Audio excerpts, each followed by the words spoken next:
Selamat datang semua. Hari ini kita akan membincangkan sejarah tingkatan 3, bab 3 pentadbiran negeri-negeri Melayu bersekutu. Perbincangan kita hari ini ada 4 bahagian mengikut subtopik 3.1 hingga 3.4. Sekarang mari kita bincangkan bab 3.1 kekayaan hasil bumi di Perak, Selangor, Negeri Sembilan dan Pahang. Kita tahu negeri-negeri ini memang kaya, terutamanya dengan biji timah dan emas. Tapi, sejauh mana sebenarnya kekayaan ini? Adakah ia sesuatu yang baru muncul pada abad ke-19? Soalan yang bagus. Sebenarnya tidak.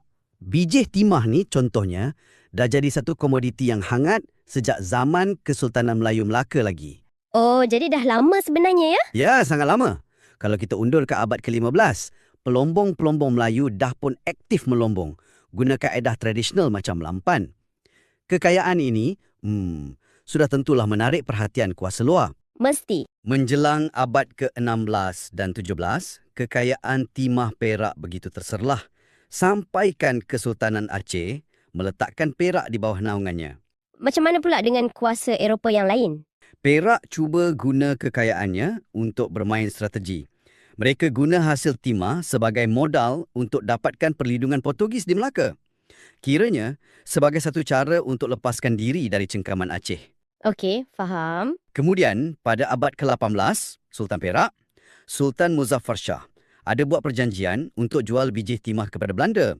Tapi, ada masalah besar. Apa masalahnya? Menjelang hujung abad tu, pengeluaran timah merosot teruk. Rupa-rupanya, banyak biji timah diseludup keluar melalui Sungai Kurau kepada pedagang British di Pulau Pinang. Jadi, abad ke-19 adalah titik perubahan sebenar di mana ledakan industri ini berlaku. Betul. Abad ke-19 ni kiranya zaman demam biji timah. Semuanya bermula di Larut sekitar tahun 1840-an bila Long Jafar terjumpa longgokan timah yang sangat besar. Dan anak dia yang majukan kan? Ya. Anaknya, Ngah Ibrahim, kemudian bawa masuk pelombong-pelombong Cina untuk majukan lagi kawasan Kelian Pauh dan Kelian Baru. Dari situlah Larut meletup. Penuh dengan peluang, tapi penuh juga dengan konflik. Lepas Larut, tumpuan beralih pula ke Lembah Kinta, yang kemudiannya jadi pengeluar biji timah terbesar di dunia. Dari sinilah lahirnya bandar-bandar ikonik macam Ipoh, Gopeng dan Batu Gajah. Jadi fenomena yang sama berlaku di Selangor dan Negeri Sembilan juga? Ya, betul. Di Selangor, kawasan macam Jugra dan Kuala Lumpur. Di Negeri Sembilan, Lukut. Semuanya berkembang pesat sebab timah. Selain timah, Pahang pula sinonim dengan emas. Adakah ceritanya sama? Ceritanya lebih lama lagi. Rekod dari China menunjukkan emas dah jadi ekspor utama Pahang sejak abad ke-13 lagi. Kawasan utamanya tertumpu di sepanjang jalur emas dari Raub sampailah ke Penjum. Dan pada mulanya ia diusahakan oleh orang tempatan. Betul. Orang Melayu, orang asli dan orang Minangkabau. Mereka guna kaedah mendulang. Ada satu cerita menarik tentang nama Raub tu kan? Ya, dan kisah ni memang menunjukkan betapa kayanya bumi Pahang. Legenda kata yang pelombong-pelombong dulu akan dapat seraup atau segenggam emas dalam setiap dulang pasir yang mereka ayak. Ini menunjukkan betapa lumayannya hasil di sana. Di sinilah British mula memainkan peranan mereka, bukan? Bukan dengan tentera pada mulanya, tapi dengan sesuatu yang lebih licik. Strategi. Sekarang mari kita bincangkan bab 3.2 peluasan kuasa British di Perak, Selangor, Negeri Sembilan dan Pahang. British tak terburu-buru. Mereka ada buku panduan strategi mereka. Secara amnya, ada 3 taktik utama. Okey, apa dia? Pertama, manipulasi keadaan politik dalaman. Kedua, guna desakan dan paksaan. Dan ketiga, yang paling rasmi, ialah melalui perjanjian. Mereka sangat pandai ambil kesempatan ke atas pergolakan yang memang dah sedia wujud dalam negeri-negeri Melayu. Boleh kita lihat contoh strategi manipulasi ni? Perak nampaknya kes yang paling jelas. Ya, Perak adalah contoh klasik. Masa tu Perak sedang hadapi ribut yang sempurna. 2 krisis besar berlaku serentak. Serentak? Ya, pertama Perang Larut antara 2 kongsi gelap pelombong Cina, Gihen dan Haisan. Ini bukan gaduh-gaduh biasa. Ini perang besar yang melumpuhkan ekonomi negeri. Serentak dengan tu, berlaku pula krisis perebutan takhta Kesultanan Perak lepas kemangkatan Sultan Ali. Jadi, Raja Abdullah yang sepatutnya jadi sultan mengikut giliran, tiba-tiba diketepikan. Macam mana pembesar lain boleh setuju dengan pelantikan Raja Ismail? Mesti ada politik dalaman yang lebih rumit di sebaliknya, kan? Semestinya, pelantikan Raja Ismail, iaitu Raja Bendahara, dah melanggar sistem pewarisan takhta. Ini menyebabkan Raja Abdullah selaku Raja Muda sangat tak puas hati dan menuntut haknya. Dan ada lagi yang menuntut. Ada. Pada masa yang sama, Raja Yusof yang pernah diketepikan sebelum ni turut menuntut haknya. Jadi kita ada 3 pihak yang menuntut takhta. Keadaan yang sangat kucak-kacir. Betul. Dan British nampak kekacauan ni dan kata ini peluang kita. Situasi yang sama juga berlaku di Selangor dengan Perang Kelang dan di Sungai Ujong Negeri Sembilan, di mana pembesar-pembesar berebut hak memungut cukai di Sungai Linggi. British guna semua ini sebagai alasan untuk masuk campur. Selain manipulasi, bagaimana pula dengan strategi desakan dan paksaan? Nampak lebih agresif. Betul. Di Selangor, British guna alasan rompakan kapal dagang mereka dan serangan ke atas rumah api di Tanjung Ratchado untuk tekan Sultan Abdul Samad supaya terima perlindungan British. Taktik cipta masalah, kemudian tawarkan penyelesaian, macam tu? Lebih kurang begitulah. Di Pahang pun sama. Mereka guna pelbagai alasan untuk desak Sultan agar terima seorang wakil British. Dan strategi ketiga, iaitu perjanjian, nampaknya adalah langkah terakhir untuk mengunci kuasa mereka. Tepat. Kemuncak strategi ini ialah Perjanjian Pangkor pada tahun 1874. Gubernur Negeri-Negeri Selat, Andrew Clark, panggil semua pihak yang bertelagah, pembesar Melayu dan ketua Kongsi Gelap Cina ke Pulau Pangkor untuk berunding. Apakah syarat-syarat utama perjanjian ini yang mengubah segalanya? Ada beberapa syarat penting. Pertama, Raja Abdullah diiktiraf sebagai Sultan Perak. Kedua, dan ini yang paling kritikal, Sultan mesti terima seorang residen British. Dan nasihat residen tu? Nasihatnya wajib dipatuhi dalam semua urusan pentadbiran kecuali agama Islam dan adat Melayu. Syarat lain, British dapat kuasa penuh ke atas pungutan cukai. Syarat tentang nasihat residen tu kedengarannya sangat licik. Secara teknikalnya, Sultan masih berkuasa tapi realitinya berbeza. Di atas kertas, Sultan masih pemerintah. Tapi syarat yang mewajibkan baginda ikut nasihat residen dalam semua hal, dari cukai hingga ke pembinaan jalan raya, secara dasarnya telah menukar Sultan jadi seorang raja berperlembagaan dalam sekelip mata. Jadi residen tu macam Perdana Menteri lah, kiranya. Ya, Perdana Menteri de facto. Boleh diibaratkan British lantik CEO mereka sendiri untuk uruskan syarikat, manakala Sultan dikekalkan sebagai pengurusi lembaga pengarah. Simbol kuasa kekal, tapi semua kuasa eksekutif dipegang oleh British. Jadi, Perjanjian Pangkor ini menjadi acuan untuk negeri-negeri lain. Ya, ia jadi template. Perjanjian yang sama ditandatangani dengan Sungai Ujong pada tahun yang sama, 1874, kemudian Selangor pada 1875 dan Pahang pada 1887.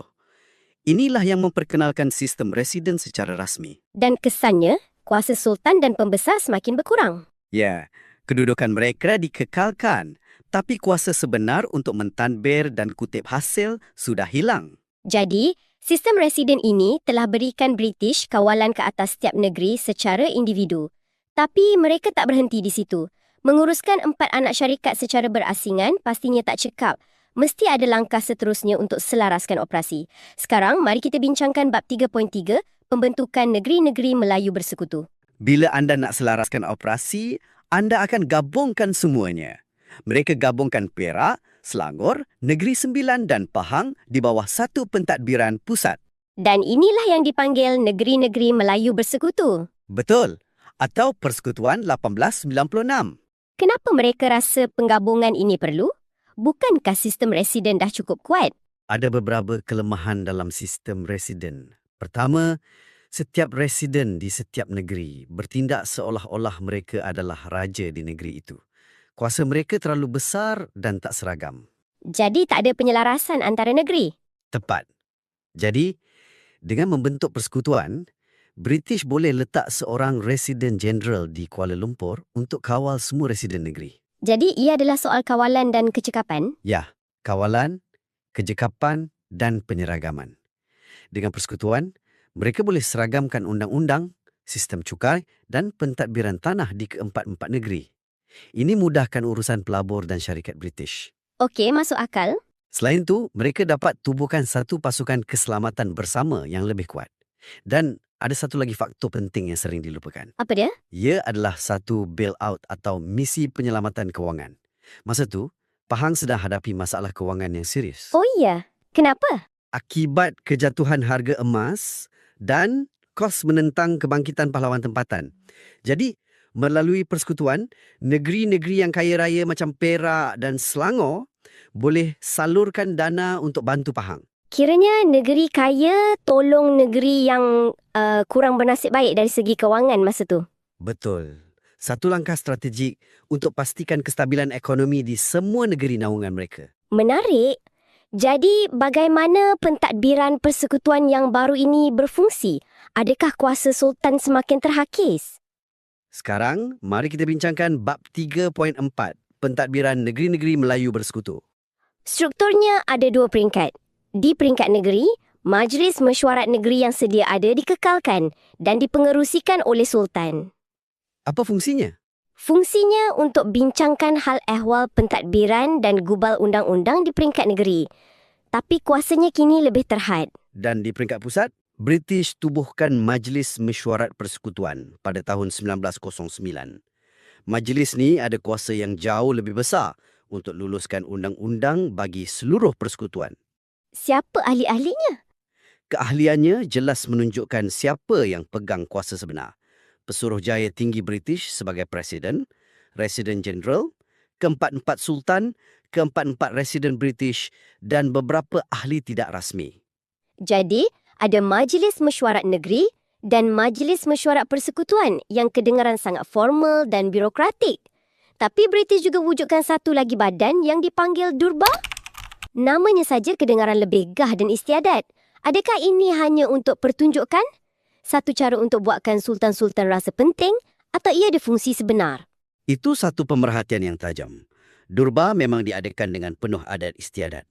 Ia satu persidangan yang himpunkan raja-raja Melayu dari keempat-empat negeri untuk bertemu dengan Pesuruhjaya tinggi British. Tujuannya? Tujuan utamanya adalah sebagai platform rasmi bagi British untuk dapatkan sokongan dan kerjasama raja-raja Melayu terhadap dasar-dasar persekutuan. Durbar pertama diadakan di Kuala Kangsar pada tahun 1897. Jadi, ia lebih kepada platform diplomasi dan simbolik? Pada mulanya, ya. Ia cara British untuk tunjukkan yang mereka masih hormat kedudukan raja-raja Melayu. Walau bagaimanapun, lama-kelamaan, Durbar ni jadi medan penting. Medan untuk apa? Suara mereka didengari. Secara keseluruhannya, jika kita lihat gambaran besar, ia adalah satu naratif klasik. Semuanya bermula dengan kekayaan hasil bumi yang melimpah ruah. Kekayaan ini cetuskan ketidakstabilan dalaman yang kemudiannya buka ruang untuk campur tangan kuasa asing. British tak datang sebagai penakluk, tapi sebagai penasihat dan pemoden. Melalui strategi licik, mereka ubah sistem politik tempatan, perkenalkan sistem residen dan akhirnya gabungkan negeri-negeri ini jadi satu unit pentadbiran yang cekap untuk kepentingan ekonomi mereka. Walaupun kedaulatan Raja-Raja Melayu dipertahankan di atas kertas, kuasa pentadbiran sebenar telah berpindah ke tangan British. Namun, institusi Durbar yang ditubuhkan pada masa itu telah berevolusi dan menjadi asas kepada penubuhan Majlis Raja-Raja yang kekal menjadi tonggak penting dalam sistem pemerintahan negara kita hingga ke hari ini. Terima kasih kerana bersama kami. Jumpa lagi.